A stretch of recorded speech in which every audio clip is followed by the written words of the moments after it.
Now going over to the business blunder of the day, you have Carrefour grocery stores to pull PepsiCo products from their shelves due to price hikes. Now, specifically, Carrefour is a European grocery company, and they're saying they're no longer going to sell their PepsiCo products. That includes pretty much every modicum of snack that you've ever had in your life with a little bit of salt. If you ever go to the salty snack aisle in every grocery store in America, basically, about 65% of all those products are Pepsi's. Because Pepsi is PepsiCo, aka they own Frito-Lay, which that in itself, Frito and Lay were two separate companies. They're companies that actually span decades of acquisitions and mergers. A fascinating tale from another time, perhaps. But they have also been increasing their prices more and more, partially because of the government self-inflicted good old hyperinflation and everything's going up in price.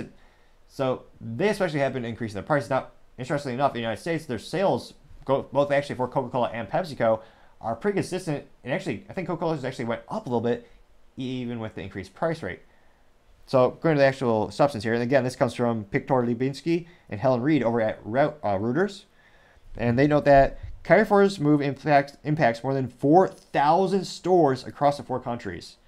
And I'm not sure if it's dyslexic or if I just need to get some glasses, but I apologize. That was a misquote. It's actually 9,000 stores across 4 countries, amounting to 2/3 of the retail's global footprint of 14,348 stores. That store numbers are both in accordance to their 2022 report. Now it looks like grocery retailers in several countries, including Germany and Belgium, have similarly stopped orders from consumer goods, a tactic in price negotiations that have become more fraught due to inflation. PepsiCo, when asked for comments, said, quote, "We've been in discussion with Carrefour for many months and we will continue to engage in good faith in order to try to ensure their products are available, and our products are available," unquote. Let's see here. Now, they also know that some PepsiCo products, such as Cheetos and 7-Up, were not available at Carrefour supermarkets in Paris Poche, 16th district on Thursday, while others, including Pepsi, were selling themselves next to the sign. Let's see here. Another shopper, when asked for comment, they said, Edith Carpenter said, quote, "It doesn't surprise me at all. I think there's lots of companies left on the shelves because they become too expensive, and they're all things we can avoid buying," unquote. PepsiCo did not respond for additional comment. Now, it looks like the U.S. company said that in October it planned a modest price increase this year as demand held up despite price rises. So again, it's one of those things where they're responding to the market, and the market has been rewarding them. I mean, they're raising their prices and people are still buying it.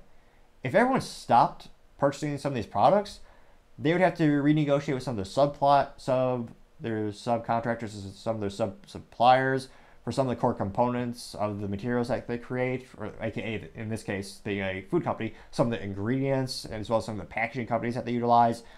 They would maybe trim some of the fat from their corporate offices, maybe get rid of some employees that have redundant workloads, or just really don't do anything, which, if you're not careful, some of these big companies, the more they grow, the more they are like that. Perhaps the most famous example being Twitter. When Elon bought it, got rid of about 75% of the staff. Product works just as good, if not better. Now, it'll be interesting to see if there's more of these companies that start to just say, at a certain price point, they just say no because they know the consumers won't buy it. And interestingly enough, will the manufacturers, like Coca-Cola, in this case PepsiCo, will they adjust their price points back? So many companies have increased it to the point where, it's just not attractive anymore. Like, it's gotten to the point where a lot of people just don't need it. Now, I say that while at the same time, some are still buying it. So it'll be interesting to see from a cultural perspective. Maybe Americans just keep buying stuff no matter what because we're used to having debt. With U.S. credit card debt, I believe it topped $1 trillion for the first time in history in 2023. So the United States, unfortunately, in terms of fiscal responsibility, perhaps that's why public schools are all-time low for all test scores. Perhaps it's on purpose. But nevertheless, they're not very good with debt, unfortunately, more often than not, including everyone from politicians to consumers. Now, in this case, again, over 9,000 stores are going to drop those products.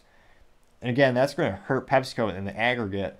So in terms of business blunder, I would say it's more on PepsiCo for, again, this is a very controversial thing to say, but the reality is there are several brands and businesses that have certain different price points, not just based on the different variables of different suppliers and costs in different countries, But they also charge differently based on location.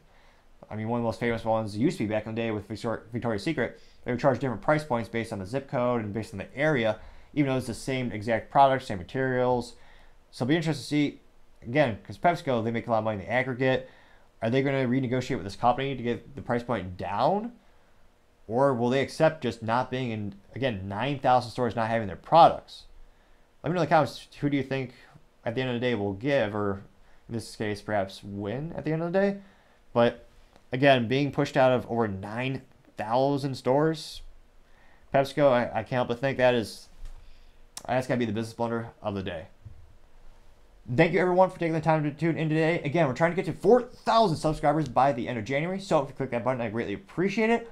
Also, if you give me a comment, it's a great way to give me some additional feedback, letting me know how I can make the show better and better. Leaving me a thumbs up is a great way to help with the YouTube and Rumble algorithms, so the video hopefully gets shared more and more. Lastly, don't forget to take time to tell your family, tell your friends, tell your coworkers, heck, tell your enemies, tell anyone and everyone. Just stay safe, fight the good fight.